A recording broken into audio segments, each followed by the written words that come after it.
আসসালামু আলাইকুম, মোহসেনা শাওন আপনাদের সবাইকে আমন্ত্রণ জানাচ্ছি এনটিভি রাতের খবরে। ক্রাউন সিমের শিরোনাম দেখছিলেন, এবার পুরো খবর। আওয়ামী লীগকে নিষিদ্ধ না করা পর্যন্ত রাজপথ ছাড়বে না বলে হুঁশিয়ারি দিয়েছেন বিক্ষুব্ধ ছাত্র জনতা ও বিভিন্ন রাজনৈতিক দলের নেতাকর্মীরা। বৃহস্পতিবার রাত থেকে শুক্রবার দুপুর পর্যন্ত প্রধান উপদেষ্টার বাসভবনের সামনে এবং শুক্রবার বিকেল থেকে শাহবাগে অবস্থান নিয়েছেন তারা। একই দাবিতে কাল থেকে ঢাকা সহ সারা দেশে কর্মসূচির ঘোষণা করেছে গণ অধিকার পরিষদ। আবির আহমেদের রিপোর্টে দেখুন বিস্তারিত। গুম, খুন, অবৈধ নির্বাচন সহ পিলখানা ও শাপলা চত্বর ট্র্যাজেডি এবং সবশেষ জুলাই গণহত্যার দায়ে আওয়ামী লীগের রাজনীতি নিষিদ্ধের দাবিতে একটানা ২৪ ঘণ্টারও বেশি সময় ধরে আন্দোলন অব্যাহত রেখেছেন বিক্ষুব্ধ ছাত্র জনতা। দাবি আদায় না হওয়া পর্যন্ত আন্দোলন চালিয়ে যাবার হুঁশিয়ারিও দিয়েছেন তারা। মিছিল নিয়ে অবস্থান কর্মসূচিতে সংহতি জানিয়েছেন জামাতে ইসলামী, হেফাজতে ইসলাম, ছাত্র শিবির, ইসলামী আন্দোলন, গণ অধিকার পরিষদ সহ বিভিন্ন রাজনৈতিক ও সামাজিক সংগঠনের নেতাকর্মীরা।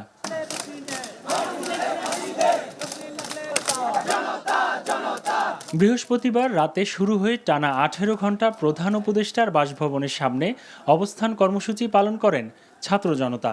শুক্রবার দুপুরে অবস্থান পরিবর্তন করে বায়তুল মোকাররমের সামনে অবস্থান নেন আন্দোলনকারীরা। সেখানে আন্দোলনে যুক্ত হন অনেকে। রাজনৈতিক নেতৃবৃন্দ যাদের অন্তরে আওয়ামী প্রেম এখনো বুটবুট করছে, তাদেরকে বলি, আওয়ামী প্রেম যদি আপনাদের অন্তরে থাকে, বাংলাদেশের ওই দিল্লি চলে যান। আগামী ৪৮ ঘন্টার মধ্যে সর্বদলীয় সভা ডাকুন। আওয়ামী লীগকে রাজনৈতিকভাবে, সাংস্কৃতিকভাবে, সামাজিকভাবে, সর্বাত্মকভাবে আওয়ামী লীগের রাজনীতি বাংলাদেশে নিষিদ্ধ ঘোষণা করতে হবে। জুলাই জনতা বেঁচে থাকতে বাংলাদেশের কোন নির্বাচনের ব্যালটে নৌকা মার্কা থাকবে না। বিকেলে আন্দোলনকারীরা শাহবাগ মোড়ে অবস্থান নিয়ে আওয়ামী লীগকে সন্ত্রাসী সংগঠন উল্লেখ করে দলটি নিষিদ্ধের দাবি জানান। আরো যদি ১ মাস প্রয়োজন হয়, ১ বছরও প্রয়োজন হয়, আওয়ামী লীগকে নিষিদ্ধ না করা পর্যন্ত আমরা এই ময়দান ছাড়ব না। আপনারা পাড়ায়, মহল্লায়, ভাই বোন, পরিবারে সকলকে আজকে আহ্বান জানাবেন, আজকে রাজপথে আমরা আওয়ামী লীগের ফয়সালা করে আমরা আমাদের ঘরে ফিরব। একই দাবিতে পুরানা পল্টন মোড়ে অবস্থান কর্মসূচি থেকে শনিবার সারা দেশে বিক্ষোভ করার ঘোষণা দিয়েছে গণ অধিকার পরিষদ। আগামীকাল জেলায় জেলায় বিক্ষোভ কর্মসূচি পালিত হবে। একই সাথে ঢাকায় আগামীকাল সকাল 11টায় গণ অধিকার পরিষদের কার্যালয়ের সামনে থেকে বিক্ষোভ মিছিল শুরু করে আওয়ামী লীগ নিষিদ্ধ, উপদেষ্টা পরিষদের পুনর্গঠন ও রাষ্ট্র সংস্কারের অগ্রগতি জানার জন্য গণ অধিকার পরিষদের ৫ সদস্যের একটি প্রতিনিধি দলের শনিবার প্রধান উপদেষ্টার সাথে সাক্ষাতের কথাও জানান নেতারা। আবির আহমেদ, এনটিভি নিউজ, ঢাকা। শাহবাগ এলাকায় আছেন সিনিয়র করেসপন্ডেন্ট আপেল শাহরিয়ার, আমরা যাচ্ছি তার কাছে। আপেল, রাতেও কি শাহবাগে ছাত্র জনতার অবস্থান আছে?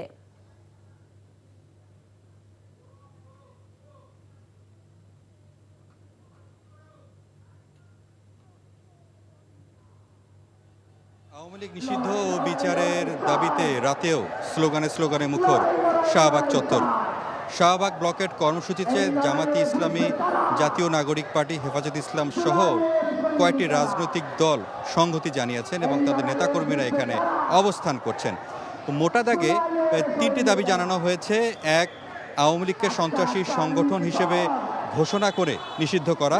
2, আন্তর্জাতিক অপরাধ ট্রাইব্যুনাল আইনে দলটিকে বিচারের মুখোমুখি করার যে প্রক্রিয়া সেটি যাতে করা হয়। এবং 3, জুলাই ঘোষণাপত্র, যে ঘোষণাপত্র ইতোমধ্যেই ছাত্র জনতা তারা তৈরি করেছিল এবং ঘোষণা করবে, ওই মুহূর্তে সরকার বলেছে যে সব রাজনৈতিক দলের সঙ্গে কথা বলে একটি ঐক্যমতে পৌঁছানোর পরে তারা সেটি ঘোষণা করবে।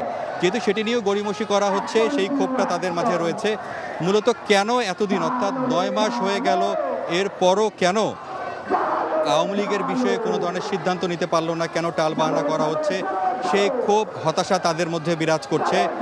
অবিলম্বে যে দাবিটি করা হচ্ছে যদি না মানা হয় তাদের আন্দোলন চালিয়ে যাওয়ার ঘোষণা তারা দিয়েছেন। বলে রাখি যে জাতীয় নাগরিক পার্টির আহ্বায়ক নাহিদ ইসলাম হুঁশিয়ারি দিয়ে বলেছেন, যদি দ্রুত সময়ের মধ্যে সিদ্ধান্ত না আসে তাহলে মার্চ টু ঢাকা কর্মসূচির মতো কঠোর কর্মসূচি দিতে তারা বাধ্য হবেন বলে জানিয়েছেন। সব মিলে বলে রাখে যে এখন তারা এখানে অবস্থান করছেন। আমরা জানতে পেরেছি রাতে তারা হয়তোবা আনুষ্ঠানিকভাবে সংবাদ সম্মেলনের মাধ্যমে আগামীকাল অর্থাৎ তার পরবর্তী তাদের কী কী কর্মসূচি রয়েছে সেটি বিস্তারিত তারা জানাবেন। তবে যেহেতু সরকারকে দোষারোপ করা হচ্ছে এবং সরকারের যে উপদেষ্টারা রয়েছেন তারা আমরা দেখেছি যে গতকাল থেকে আজকে সামাজিক যোগাযোগ মাধ্যমে তাদের অবস্থাপনা স্পষ্ট করছেন। যেহেতু বলা হচ্ছে যে সরকারের ভিতর থেকে কেন বিষয়গুলো নিয়ে কেন এত চিন্তাভাবনা করা হচ্ছে না, কেন পদক্ষেপ নেওয়া হচ্ছে না, এই জন্য তারাও তাদের অবস্থান স্পষ্ট করছেন। তবে আন্দোলনকারীরা বলছেন যে দাবি মানা না হওয়া পর্যন্ত এবার তারা রাজপথ ছাড়ছেন না। জানছিলাম শাহবাগ থেকে ছাত্র জনতার বিক্ষোভের খবর। আওয়ামী লীগ নিষিদ্ধের দাবি গুরুত্বের সঙ্গে বিবেচনা করছে সরকার। প্রধান উপদেষ্টার ভেরিফাইড ফেসবুক পেজে দেওয়া এক বিবৃতিতে এ তথ্য জানানো হয়। বিবৃতিতে বলা হয়, সম্প্রতি বিভিন্ন রাজনৈতিক দল, সংগঠন ও জনগণের পক্ষ থেকে স্বৈরশাসন ও সন্ত্রাসী কার্যক্রমের অভিযোগে আওয়ামী লীগ নিষিদ্ধ করার যে দাবি উঠেছে তা সরকার গুরুত্বের সাথে বিবেচনা করছে। এ ব্যাপারে সরকার রাজনৈতিক দলগুলোর সঙ্গে ইতিমধ্যে যোগাযোগ স্থাপন করেছে। তাদের সঙ্গে আলোচনা করে দ্রুত সিদ্ধান্ত গ্রহণ করবে। এক্ষেত্রে আওয়ামী লীগের নেতা এবং সমর্থকদের সন্ত্রাসী কার্যক্রমের বিষয়ে জাতিসংঘের প্রতিবেদন সরকার বিবেচনায় রাখছে। সে পর্যন্ত সকলকে ধৈর্য ধারণ করার আহ্বান জানানো হয়। বিবৃতিতে বলা হয়, ইতিমধ্যে সরকার জনদাবির প্রতি সম্মান জানিয়ে সন্ত্রাসী সংগঠন ছাত্রলীগকে নিষিদ্ধ করেছে। এছাড়া সরকারের পক্ষ থেকে মানবতা বিরোধী অপরাধের সঙ্গে জড়িত সংগঠনের বিরুদ্ধে ব্যবস্থা গ্রহণের জন্য আন্তর্জাতিক অপরাধ আদালতে আইনে প্রয়োজনীয় সংশোধনী আনার উদ্যোগ নেওয়া হয়েছে। আওয়ামী লীগ নিষিদ্ধ করার ক্ষমতা সরকারের হাতে আছে উল্লেখ করে attorney general advocate Mohammad Asaduzzaman বলেছেন, বিদ্যমান আইনেই তাদের নিষিদ্ধ করা সম্ভব। বিকেলে ঝিনাইদহের শৈলকুপায় বণিক সমিতি আয়োজিত মত বিনিময় সভায় একথা বলেন তিনি। নিষিদ্ধ করার ক্ষমতা সরকারের হাতে আছে। আওয়ামী লীগ ধ্বংসকারী শেখ মুজিবুর রহমান, যিনি আওয়ামী লীগের কবর রচনা করে বাকশাল কায়েম করেছিলেন, সেই শেখ মুজিবুর রহমান কর্তৃক বাংলাদেশে যে কালো আইন প্রতিষ্ঠা করেছিলেন 1974 সালের বিশেষ ক্ষমতা আইন, সেই কালো আইনের 19 ধারায় আওয়ামী লীগ নিষিদ্ধ করার জন্য উপাদান বিদ্যমান আছে। সরকার সংস্কারের নামে সময় ক্ষেপণ করে স্বৈরাচারকে পুনর্বাসনের সুযোগ তৈরি করে দিচ্ছে, এমন অভিযোগ করে বিএনপির ভারপ্রাপ্ত চেয়ারম্যান তারেক রহমান বলেছেন, ফ্যাসিবাদ বিরোধী দলগুলোর মধ্যে ফাটল তৈরি করে আওয়ামী লীগকে সুবিধা দেওয়া হচ্ছে। অন্তর্বর্তী সরকার ঠিকঠাক দায়িত্ব পালন করতে পারছে কিনা এ নিয়েও সংশয় প্রকাশ করেন তারেক রহমান। হাসান মাহমুদের রিপোর্ট। খ্রিস্টান ধর্মাবলম্বীদের পবিত্র ইস্টার সানডে পুনর্মিলনীর অনুষ্ঠান রাজধানীর খামারবাড়ি কৃষি গবেষণা কাউন্সিলের অডিটোরিয়ামে আয়োজন করে খ্রিস্টান ফোরাম। লন্ডন থেকে অনুষ্ঠানে অনলাইনে যুক্ত হয়ে বিএনপির ভারপ্রাপ্ত চেয়ারম্যান তারেক রহমান সমসাময়িক প্রসঙ্গ টেনে বলেন, অন্তর্বর্তী সরকারের প্রতি বিএনপির সমর্থন থাকলেও তাদের সাম্প্রতিক কর্মকাণ্ড জনমনে সংশয় সৃষ্টি করেছে। বিভিন্ন কারণে অন্তর্বর্তীকালীন সরকার তাদের দায়িত্ব পালনে সক্ষমতার পরিচয় দিতে পারছে কিনা এ নিয়ে সমাজের বিভিন্ন শ্রেণী পেশার মানুষের মধ্যে কিন্তু ধীরে ধীরে সংশয় সৃষ্টি হচ্ছে। একজন সাবেক রাষ্ট্রপতি বিমানবন্দর দিয়ে চলে গিয়েছে দেশ ছেড়ে। সরকার নাকি তার এই দেশ ত্যাগের ব্যাপারে কিছুই জানে না। প্রত্যেকের মনে প্রশ্ন উঠেছে, প্রত্যেকে প্রশ্ন করছে, তাহলে অন্তর্বর্তীকালীন সরকার জানেটা কি?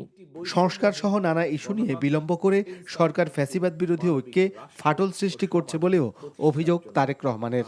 সংস্কারের নামে সময় ক্ষেপণ করে অন্তর্বর্তীকালীন সরকার একদিকে যেমন হয়তোবা পলাতক স্বৈরাচার এবং তাতে দোসরদেরকে নিরাপদে দেশ ত্যাগের সুযোগ করে দিচ্ছে, অপরদিকে অত্যন্ত সুকৌশলে নানা ইস্যু সৃষ্টি করে স্বৈরাচার বা ফ্যাসিবাদে বিরোধী যে রাজনৈতিক দলগুলো আমরা যারা মাঠে ছিলাম, দলগুলোর ঐক্যের মধ্যে ফাটল ধরানোর একটা ক্ষেত্র হয়তো তৈরি করতে চাইছে।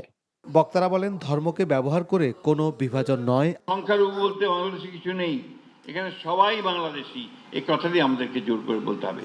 আমরা একটা রাষ্ট্র চাই যেখানে সবাই সবার কথা বলতে পারবে, সমান অধিকার থাকবে এবং সে তার ভোট দিয়ে তার প্রতিনিধি নির্বাচিত করতে পারবে। খ্রিস্টান সম্প্রদায়ের নেতারা তাদের বিভিন্ন দাবি দাওয়া তুলে ধরেন বিএনপি নেতাদের কাছে। হাসান মাহমুদ, এনটিভি নিউজ, ঢাকা।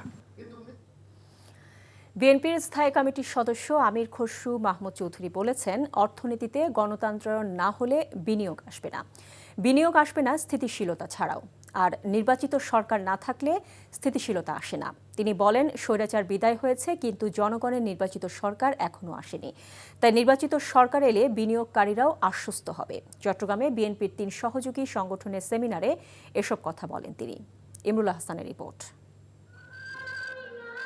তারুণ্যের ভবিষ্যৎ ভাবনা, ভবিষ্যৎ বাংলাদেশ শীর্ষক 4 বিভাগে ধারাবাহিক সেমিনারের আয়োজন করেছে বিএনপির 3 সহযোগী সংগঠন, যুবদল, ছাত্রদল ও স্বেচ্ছাসেবক দল, যার শুরু চট্টগ্রামে। বন্দরনগরীর এই সেমিনারের মূল বিষয় কর্মসংস্থান ও বহুমাত্রিক শিল্পায়ন নিয়ে তারুণ্যের ভাবনা। নির্ধারিত প্যানেল আলোচকরা উদ্যোক্তা হিসেবে সফল হওয়া সহ তরুণদের সামনে তুলে ধরেন ভবিষ্যতের করণীয় বিষয়ে নানা পরামর্শ। যদি আপনি নারীকে কর্মক্ষেত্রে আনেন, ঠিক পরিসংখ্যানে আসতে পারে, তাহলে এই দেশের 29% উৎপাদন বেড়ে যাবে। তরুণরা কেন এই এতদিন পরে এসে ফিল করলো? কারণ তারা দেখলো বাংলাদেশের বিভিন্ন চাকরির মার্কেট সংকুচিত হয়ে যাচ্ছে। দলমতের ঊর্ধ্বে উঠে সব শ্রেণী পেশার মানুষকে আমন্ত্রণ জানানো হয় সেমিনারে। সাধারণ মানুষের বিভিন্ন প্রশ্নের উত্তর দেন প্যানেল আলোচকরা। বলেন, তরুণদের জাতীয় নীতি নির্ধারণে ভূমিকা রাখার উপযোগী করে গড়ে তুলতে হবে। বিদেশে যে ট্যালেন্টগুলো রয়েছে, আমাদের যে ডায়াসপোরাস রয়েছে, ওনাদেরকেও ন্যাশনাল পলিসি মেকিং আমরা এঙ্গেজ করতে চাই। ওনাদের যে এক্সপার্টিস রয়েছে, যে নো হাউ বা নলেজ রয়েছে, যে টেকনিক্যালিটিস রয়েছে, সেটাকে আমরা বাংলাদেশের ডেভেলপমেন্টে ইন্টিগ্রেট করতে চাই।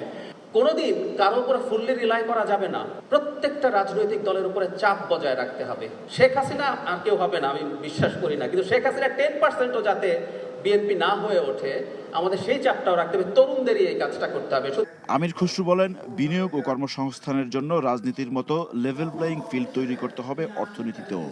জনগণের সরাসরি ভোটে একটা নির্বাচিত সরকার থাকলে জনগণের কাছে বারবার যেতে হয় নির্বাচিত হওয়ার জন্য, তখন স্টেবিলিটি থাকে। আমরা স্বৈরাচারকে বিতাড়িত করেছি, আমরা কিন্তু এখনো বাংলাদেশের নির্বাচিত সরকার হয়নি। যতক্ষণ সেটা না হবে ততক্ষণ পলিটিক্যাল স্টেবিলিটি, রাজনৈতিক স্থিতিশীলতা আসবে না, ততক্ষণ বিনিয়োগ হবে না। তিনি বলেন, নতুন রাজনৈতিক বন্দোবস্তের জন্যই 31 দফা সংস্কার প্রস্তাবনা দিয়েছে বিএনপি। ইমরুল হাসান, এনটিভি নিউজ, চট্টগ্রাম। ছাত্র জনতার অভ্যুত্থানের সময় সংঘটিত গণহত্যার ঘটনায় ক্ষমতাচ্যুত প্রধানমন্ত্রী শেখ হাসিনার বিরুদ্ধে দায়ের করা মামলার তদন্ত প্রতিবেদন আগামী সোমবার দাখিল করা হবে। এছাড়া চাংখারপুল হত্যাকাণ্ডের ঘটনায় আনুষ্ঠানিক অভিযোগ আগামী সপ্তাহে ট্রাইব্যুনালে দাখিল করবে প্রসিকিউশন বিভাগ।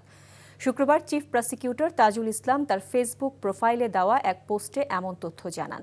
ফেসবুক পোস্টে তিনি বলেন, আন্তর্জাতিক অপরাধ ট্রাইব্যুনালের তদন্ত সংস্থা শেখ হাসিনার বিরুদ্ধে জুলাই গণহত্যা তদন্ত রিপোর্ট আগামী সোমবার চিফ প্রসিকিউটর বরাবর দাখিল করবে। তদন্ত রিপোর্ট দাখিল হওয়ার পর অভিযোগ দাখিলের মাধ্যমে হাসিনার বিরুদ্ধে আনুষ্ঠানিক বিচার কাজ শুরু হবে।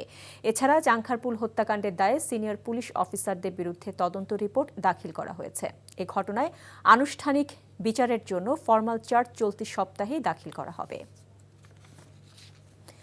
জুলাই গণ অভ্যুত্থানে আহত শহীদদের পুনর্বাসন এবং ফ্যাসিবাদ বিরোধী শক্তিকে প্রতিহত করার লক্ষ্য নিয়ে আত্মপ্রকাশ করল নতুন প্ল্যাটফর্ম আপ বাংলাদেশ। এদিন রাজধানীর কেন্দ্রীয় শহীদ মিনারে 82 সদস্যের কেন্দ্রীয় কমিটি গঠন করা হয়েছে। আলী আহসান জোনায়েদকে আহ্বায়ক করে কেন্দ্রীয় নেতা হিসেবে 5 জনের নাম ঘোষণা করা হয়েছে। সদস্য সচিব হিসেবে আরেফিন মোহাম্মদ হিজবুল্লাহ, মুখপাত্র শারমিন সুলতানা ইরা, প্রধান সমন্বয়কারী হিসেবে রাফে সালমান রিফাত এবং প্রধান সংগঠক হিসেবে নাইম আহমেদকে মনোনীত করা হয়েছে। এছাড়া জুলাই অভ্যুত্থানে শহীদদের পরিবারের সদস্যরা বক্তব্য রাখেন। তারা বলেন, গণহত্যা এবং ফ্যাসিবাদের ধারক হিসেবে আওয়ামী লীগকে নিষিদ্ধ করা এখন সময়ের দাবি। আহ্বায়ক বলেন, প্রাথমিকভাবে শহীদ পরিবারের পুনর্বাসন এবং ফ্যাসিবাদ বিরোধী অবস্থান নিয়েই তারা কার্যক্রম পরিচালনা করবেন। আমরা এই বাংলাদেশের রাজনৈতিক অঙ্গনে বার্তা দিতে চাই যে বাংলাদেশে জুলাইকে সামনে নিয়ে এই রাজনীতি তৈরি করতে হবে এবং জুলাইয়ের আকাঙ্ক্ষার আলোকে সমস্ত দলের সমস্ত ব্যক্তির মতের মানুষের জুলাইয়ের আকাঙ্ক্ষাকে ধারণ করেই নতুন বাংলাদেশের রচনায় গঠনে এগিয়ে যেতে হবে। তীব্র দাবদাহে পুড়ছে দেশ। এদিন সর্বোচ্চ 41.2 ডিগ্রি সেলসিয়াস তাপমাত্রা রেকর্ড করা হয়েছে চুয়াডাঙ্গায়। প্রখর তাপপ্রবাহ আর ভ্যাপসা গরমে জনজীবন বিপর্যস্ত হয়ে পড়েছে। জীবিকার তাগিদে ঘর থেকে বের হওয়া মানুষকে পড়তে হয়েছে চরম ভোগান্তিতে। আবহাওয়া অধিদপ্তর জানায় এমন পরিস্থিতি আরও কয়েকদিন থাকতে পারে। আবহাওয়া অধিদপ্তরের তথ্য মতে দেশে চুয়াডাঙ্গার পর রাজশাহীতে তাপমাত্রা 40 ডিগ্রি সেলসিয়াস ও খুলনায় 39 ডিগ্রি সেলসিয়াস রেকর্ড করা হয়। এদিন রাজধানীতেও তাপমাত্রা 39.2 ডিগ্রি ছাড়ায়। দাবদাহে বিপাকে পড়েন সাধারণ মানুষ। জুলাই আগস্ট গণ অভ্যুত্থানে সিদ্ধিরগঞ্জে গার্মেন্টস শ্রমিক মিনারুল হত্যা মামলায় গ্রেফতার দেখিয়ে নারায়ণগঞ্জ সিটি কর্পোরেশনের সাবেক মেয়র সেলিনা হায়াত আইভিকে তার বাড়ি থেকে গ্রেফতার করেছে পুলিশ। পরে তাকে আদালতের মাধ্যমে কাশিমপুর কারাগারে পাঠানো হয়েছে। বিস্তারিত জীবন আহমেদের ডেস্ক রিপোর্টে। নারায়ণগঞ্জ সিটি কর্পোরেশনের সাবেক মেয়র ও জেলা আওয়ামী লীগের সিনিয়র সহসভাপতি ডাক্তার সেলিনা হায়াত আইবিকে গ্রেপ্তার করতে বৃহস্পতিবার সন্ধ্যায় নগরীর দেওভোগ এলাকার বাসায় যায় পুলিশ। খবর পেয়ে আইবির সমর্থকরা বাড়িটির সামনে অবস্থান নেন এবং দুইটি সড়কে 10 থেকে 15টি পয়েন্টে বাঁশ দিয়ে অবরোধ করেন। পরে পুলিশ তার সমর্থকদের সরে যেতে মাইকিং করে। ভোরে গ্রেফতার করে নিয়ে যাওয়া হয় আইবিকে। আমি কি নারায়ণগঞ্জ শহরে এমন কোন রেকর্ড আমার আছে যে আমি কোনোদিন কোনো বিরোধী দলকে আঘাত করেছি? তাহলে কিসের জন্য, কি কারণে, কোন ষড়যন্ত্রের কারণে, কার স্বার্থে আমাকে অ্যারেস্ট করা হলো? শুক্রবার সকাল 10টায় আইভিকে নারায়ণগঞ্জ সিনিয়র জুডিশিয়াল ম্যাজিস্ট্রেট আদালতে হাজির করা হলে বিচারক মনিউদ্দিন কাদের তাকে কারাগারে পাঠানোর নির্দেশ দেন। আইবির বিরুদ্ধে জুলাই আগস্ট গণ অভ্যুত্থানে নারায়ণগঞ্জের সিদ্ধিরগঞ্জ ও ফতুল্লা থানায় হত্যা এবং হত্যার চেষ্টা সহ 5টি মামলা রয়েছে বলে জানিয়েছে পুলিশ। গতকাল রাতে আমাদের একটি অভিযান ছিল। আমাদের সাবেক সিটি কর্পোরেশন মেয়র আইবির রহমান, তার বাসায় আমরা অভিযান চালাই এবং ভোরবেলা তাকে গ্রেপ্তার করতে সক্ষম হই। তার নামে সিদ্ধিরগঞ্জ থানায় 3টি হত্যা মামলা এবং ফতুল্লা থানায় একটি আদার্স সেকশন মামলা রুজু আছে। আমরা সিদ্ধিরগঞ্জ থানায় একটি হত্যা মামলা তাকে গ্রেপ্তার দেখিয়েছি। এর আগে আইবিকে গ্রেফতার করে নিয়ে যাওয়ার সময় দুর্বৃত্তরা পুলিশের গাড়ি লক্ষ্য করে ইটপাটকেল নিক্ষেপ করে। Jibon Ahmed, NTV news desk. Awami League নিষিদ্ধ হবে কিনা সে সিদ্ধান্ত নেয়ার মালিক বিএনপি নয় বলে মন্তব্য করেছেন বিএনপির স্থায়ী কমিটির সদস্য ডক্টর আব্দুল মঈন খান। আর আওয়ামী লীগ যদি কচ্ছপের মতো মাথা বের করতে চায় তাহলে ভুল করবে। অতীত কৃতকর্মের জন্য আওয়ামী লীগকে প্রায়শ্চিত্ত করতে হবে বলেছেন দলটির স্থায়ী কমিটির আরেক সদস্য ডক্টর AZM জাহিদ হোসেন। ইফতেখার রেজার রিপোর্ট। বিএনপি চেয়ারপারসন কার্যালয়ে যুক্তরাষ্ট্রের দ্য কার্টার সেন্টারের প্রতিনিধি দলের সাথে বৈঠক শেষে গণমাধ্যমের সাথে কথা বলেন ডক্টর আব্দুল মঈন খান। বলেন, আওয়ামী লীগ নিষিদ্ধের বিষয়ে সিদ্ধান্ত জনগণ, নির্বাচন কমিশন ও সরকার নেবে। নির্বাচন কমিশন সিদ্ধান্ত নিতে পারে, সরকার সিদ্ধান্ত নিতে পারে। যেসব রাজনৈতিক দল আওয়ামী লীগ নিষিদ্ধের কথা বলছে তারা তাদের বক্তব্য বলেছে।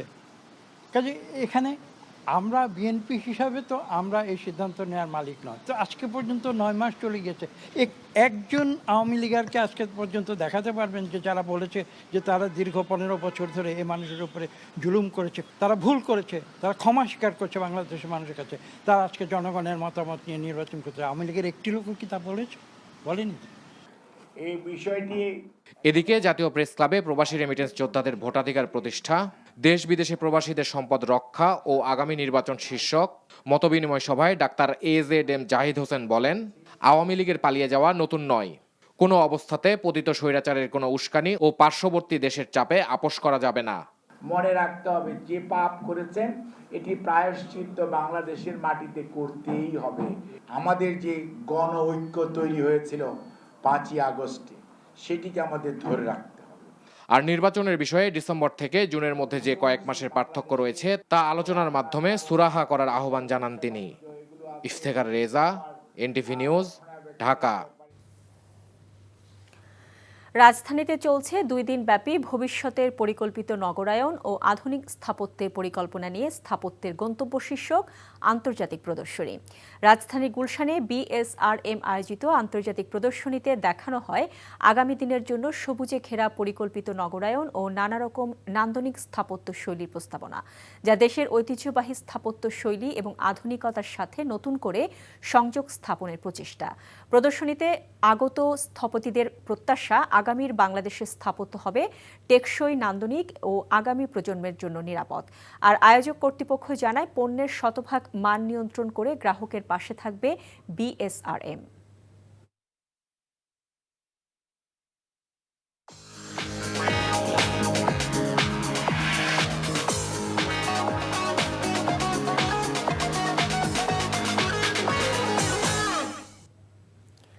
মার্কেন্টাইল ব্যাংক অর্থনীতির খবর।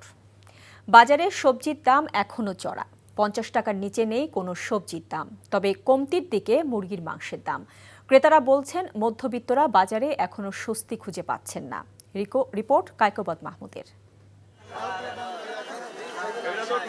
গেল শীতের মৌসুম সহ রমজানে সবজির দামে ক্রেতারা ছিলেন স্বস্তিতে, তবে সেই স্বস্তি এখন অনেকটাই ফিকে। মোহাম্মদপুরের টাউন হল বাজারে কোনো সবজি নেই 50 টাকার নিচে। পেঁপে কেজি বিক্রি হচ্ছে 80 টাকায়, আর বেগুন মানভেদে 60 থেকে 80 টাকা কেজি। কাঁচামরিচ 80 টাকা কেজি, টমেটো 50 টাকা কেজি, লাউ 70 টাকা পিস, পেঁপে 80 টাকা কেজি। প্রত্যেকটা সবজির দাম বাড়ছে। বাজারের জিনিসপত্রের যে পরিমাণ দাম, এটা যারা মধ্যবিত্ত শ্রেণীর লোক তাদের জন্য এই দামটা সহনীয় পর্যায়ে না। তেলের গায়ে রেট আছে 175 টাকা, নিচে 190 টাকা, ঠিক আছে। এরপরে সে বলতেছেন কি আমার এটা পুরানা, সেই কারণে যে আমি এখন 190 টাকা বেচি। চালের দাম রেকর্ড ছুঁয়ে গেল সপ্তাহ থেকে কিছুটা কমতির দিকে। সরু চালের দাম আরও কমে বিক্রি হচ্ছে কেজি 80 থেকে 90 টাকায়। নতুন চাল উঠতেছে তো চালের দাম কমতেছে, সব চাল আগের মতে আছে, শুধু মিনিকেট চালের দামটা কমতেছে আর কি। বাজার মানে অন্য জিনিসে অনেক দাম, ঠিক আছে, দুধের দাম বেড়ে গেছে। মধ্যবিত্তের তো আসলে অবশ্যই বাইরে। মুরগির মাংসের দামে কিছুটা স্বস্তিতে ক্রেতারা। সোনালী কেজি বিক্রি হচ্ছে 270 থেকে 80 টাকায়, দেশি মুরগির কেজি 660 থেকে 80 টাকা। তবে বিক্রি বেশ কম বলে জানান বিক্রেতারা। দামটা আগে ছিল 180-90 টাকা, এখন একটু কমছে, এখন আমরা বিক্রি করতেছি 70 টাকা। আগে শুক্রবার এলে বাজার ঢুকার চান্স পাওয়া গেছে না, অনেক কাস্টমারের জিগায় মাল কৌতূহল বসত আছে, ঘটনা কি কম খান খেলে গা সামনের সময় খারাপ টাকা পকড়ারাই।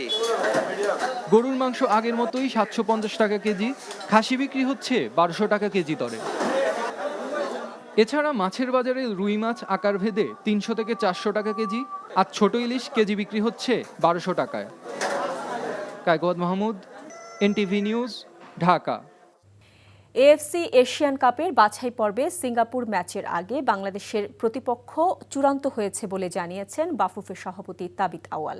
ক্যালেন্ডার অনুযায়ী জাতীয় স্টেডিয়াম সহ অন্য ভেন্যুগুলো আন্তর্জাতিক ও ঘরোয়া ম্যাচে ব্যবহার হবে বলে মন্তব্য করেছেন তিনি। চলতি মাসেই ইংল্যান্ড প্রবাসী কিউবা মিচেল ঢাকায় আসবেন বলেছেন বাফুফের সিনিয়র সহসভাপতি ইমরুল হাসান। রিপোর্ট কুশল ইয়াসিরের। 10 জুন ঘরের মাঠে সিঙ্গাপুরকে আতিথেয়তা দিতে ব্যাপক প্রস্তুতি নিচ্ছে ফুটবল ফেডারেশন। হামজা চৌধুরীর পর এই ম্যাচে শামিদ সোম, কিউবা মিচেলের মতো প্রবাসী ফুটবলারদের খেলাতে চায় টিম ম্যানেজমেন্ট।